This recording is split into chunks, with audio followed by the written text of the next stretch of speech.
Hello student, आज हम एक नया सब्जेक्ट स्टार्ट करेंगे, पावर प्लांट इंजीनियरिंग, जिसको पीपीई बोलते हैं शॉर्ट में। ठीक।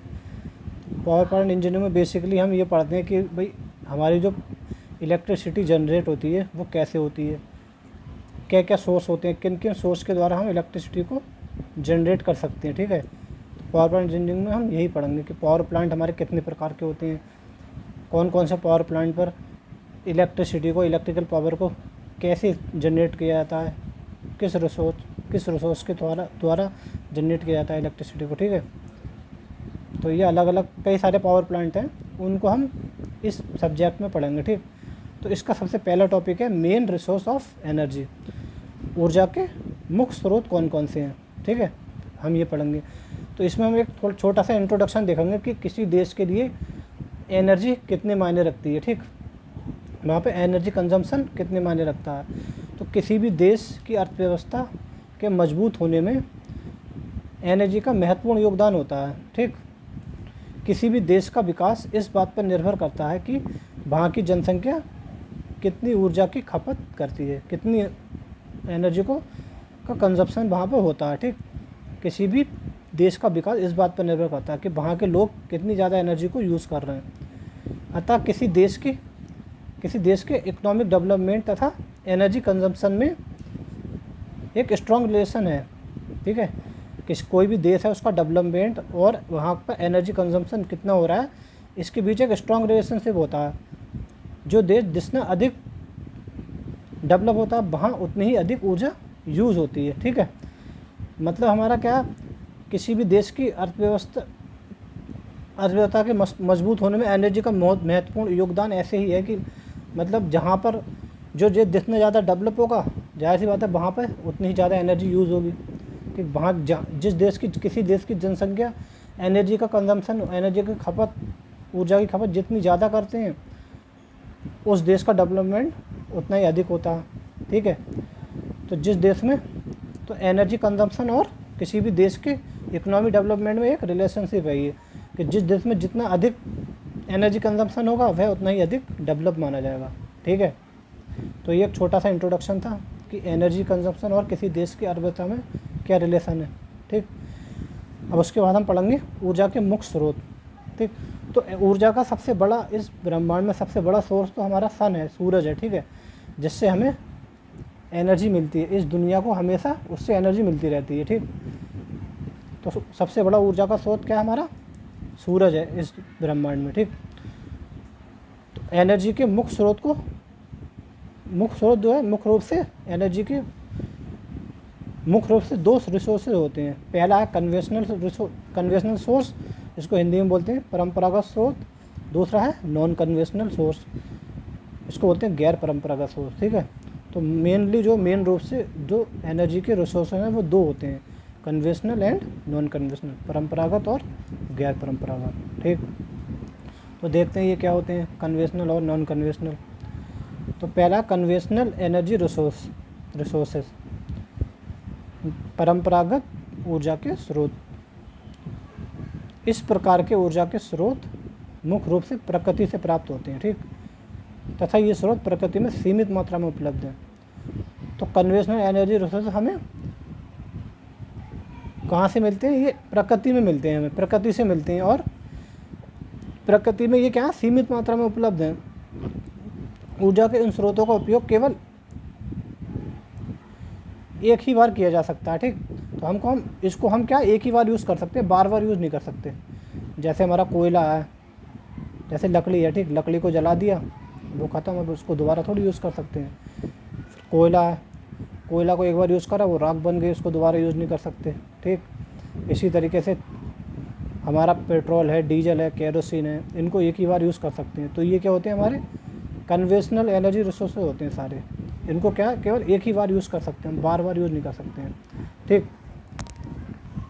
तो इनको एक बार यूज़ कर सकते हैं, बार बार नहीं यूज़ कर सकते, इसलिए इन्हें नॉन रिन्यूएबल एनर्जी रिसोर्सेज कहते हैं। ठीक।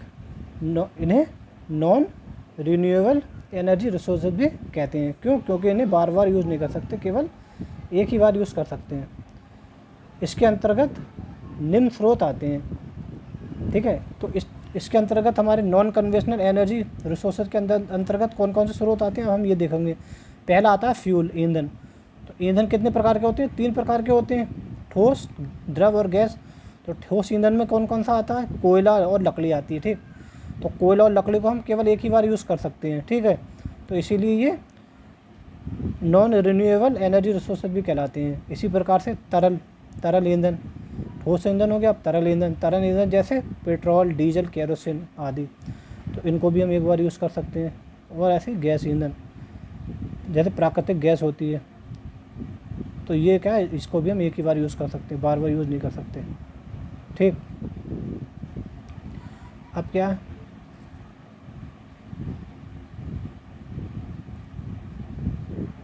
ठीक है। तो ये क्या होगा, फ्यूल के प्रकार होगा। इतने प्रकार के फ्यूल यूज़ होते हैं और ये सारे हमें प्रकृति में मिलते हैं, प्रकृति में ये सारे पाए जाते हैं, ठीक है।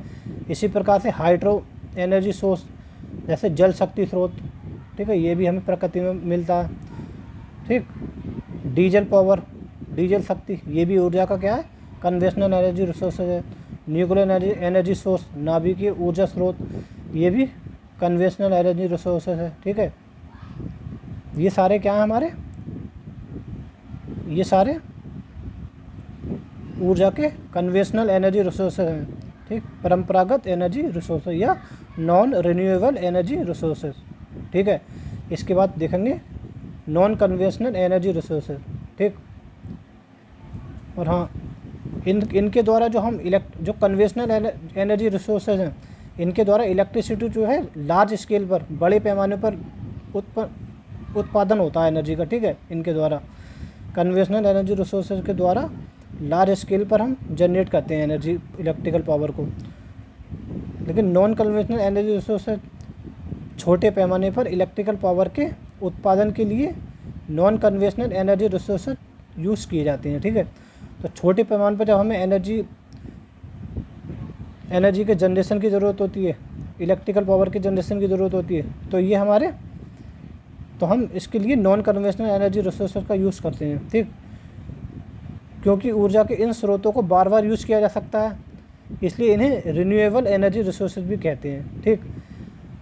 तो इनके अंतर्गत वह सोर्स आते हैं, एनर्जी के सोर्स आते हैं जिनको हम बार बार यूज़ कर सकते हैं, इसलिए इनको रिन्यूएबल एनर्जी रिसोर्सेज भी कहते हैं। अब इसके अंतर्गत कौन कौन से आते हैं हम देख लेते हैं। तो क्या आता है, सोलर एनर्जी, ठीक। सोलर एनर्जी जो हमें सनलाइट से मिलती है, ठीक। इसके द्वारा क्या हम इलेक्ट्रिकल पावर को जनरेट कर सकते हैं। वाइंड एनर्जी, वायु ऊर्जा, ठीक। वो देखेंगे पवन चक्की वगैरह लगी रहती हैं, उससे भी इलेक्ट्रिसिटी का जनरेशन होता है, ठीक है। उसके बाद हमारे आ गया टाइडल एनर्जी, ज्वार ऊर्जा। जो समंदर में ज्वार भाटा आता है ना, उसके ज़रिए भी हम क्या है, इलेक्ट्रिसिटी को जनरेट कर सकते हैं, इलेक्ट्रिकल पावर को जनरेट कर सकते हैं। तो उसको कहते हैं ज्वार भाटे के द्वारा जो हमारी इलेक्ट्रिसिटी जनरेट होती है, ठीक, उसको क्या कहते हैं, टाइडल एनर्जी, ठीक। तो ये भी क्या है, एक एनर्जी का रिसोर्स है। कौन सा रिसोर्स है ये सारे, नॉन कन्वेंशनल, गैर परंपरागत या अपरंपरागत, ठीक। ये क्या है, थर्मल एनर्जी, भू ऊष्मीय ऊर्जा। जियोथर्मल एनर्जी के द्वारा भी हम इलेक्ट्रिसिटी को जनरेट कर सकते हैं।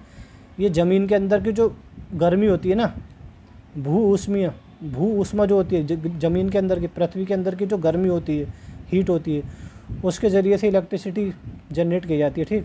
तो इसको बोलते हैं जियोथर्मल एनर्जी, ठीक है।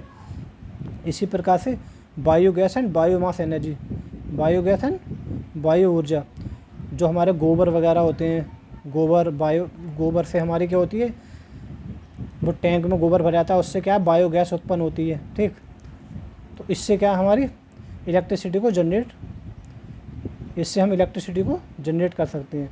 तो ये सारे कौन से थे हमारे, नॉन कन्वेंशनल एनर्जी रिसोर्सेज, क्योंकि इनको हम बार बार यूज़ कर सकते हैं। ये सारे हमारे क्या है, सोलर एनर्जी बार बार यूज़ हो सकती है, ठीक, जितनी बार चाहो उतनी बार, ख़त्म नहीं होती है, इसको हम बार बार यूज़ कर सकते हैं। हमारी विंड एनर्जी है, उसको बार बार यूज़ कर सकते हैं, ठीक। हमारी टाइडल एनर्जी है, ज्वार ऊर्जा, इसको बार बार यूज़ कर सकते हैं। जियोथर्मल एनर्जी, भाई हमारे ज़मीन में कितनी ऊष्मा है, ख़त्म थोड़ी हो रही है, उसको हम बार बार यूज़ कर सकते हैं। बायोगैस, इसको भी हम क्या है बार बार यूज़ कर सकते हैं, ठीक। तो ये सारे हमारे क्या हैं ऊर्जा के नॉन कन्वेंशनल एनर्जी रिसोर्सेज। तो क्योंकि इनको हम बार बार यूज़ कर सकते हैं तो ये इनको रिन्यूएबल एनर्जी रिसोर्सेज भी कहते हैं, ठीक। तो ये हमारा आज का क्या था, main source of energy resources, ठीक है। ऊर्जा के मुख्य स्रोत थे, ये 2 प्रकार के होते हैं, कन्वेंशनल और नॉन कन्वेंशनल। तो आज हम इतना ही पढ़ेंगे, कल से हम नेक्स्ट इसके आगे का पढ़ेंगे, ठीक है। Thank you.